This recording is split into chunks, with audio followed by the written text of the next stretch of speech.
Let's talk about the guys then that we do know, because that was the other big part of this report. It seems to confirm that the forwards will be Raúl Jimenez, Santiago Jimenez, Rogelio Funes Mori, and Henry Martin as an injury standby kind of fourth alternate option. Now, on a scale of 1 to 10 then, how much confidence do you have in those forwards to produce in Qatar?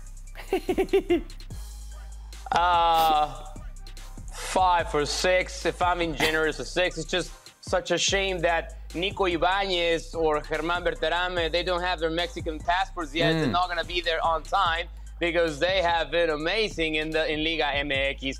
But, I mean, it's two separate conversations. Is one Javier Hernandez conversation, and then, yes, the fact that the number 1 is an issue for the Mexican national team. Why is Raúl Jimenez still there? Because arguably, he's still the best number 9 around. His form is not great, and I don't know if it's going to get any better in 3 months before the World Cup. Rogelio Funes Mori, he already played with the Mexican national team. Let's leave the injuries aside. When he was healthy, he played last summer, and he was probably the most criticized player during that crazy bad summer for the Mexican national team.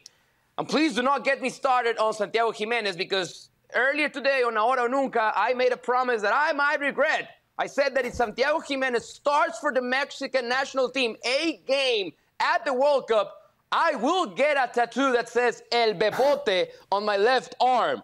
That's how confident I am that he won't start a game for the Mexican national team.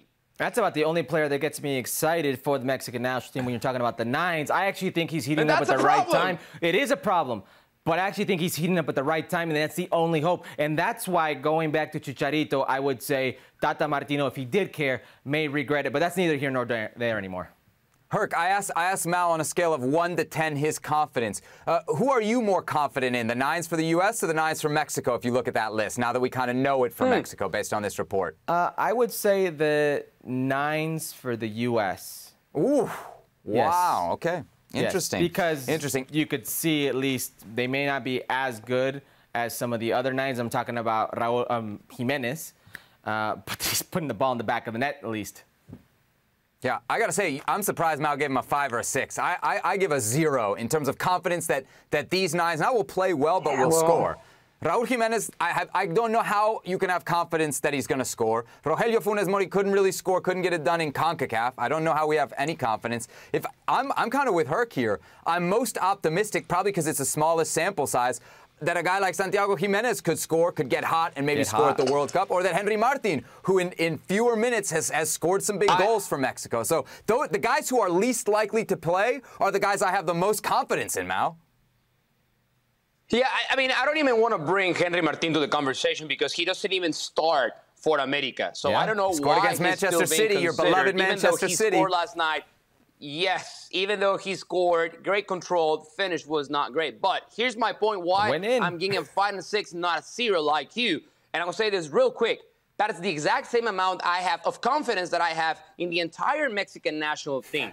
This is maybe just an act of faith that I believe come November, Raúl Jimenez will be in better shape, better form, and he will deliver as we all expect.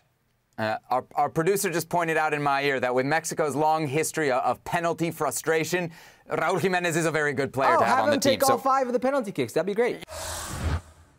Well, thank you very much for watching ESPN on YouTube. For more sports highlights and analysis, be sure to download the ESPN app. And for live streaming, premium content, and let's not forget as well, ESPNFC 7 days a week. Subscribe to ESPN+.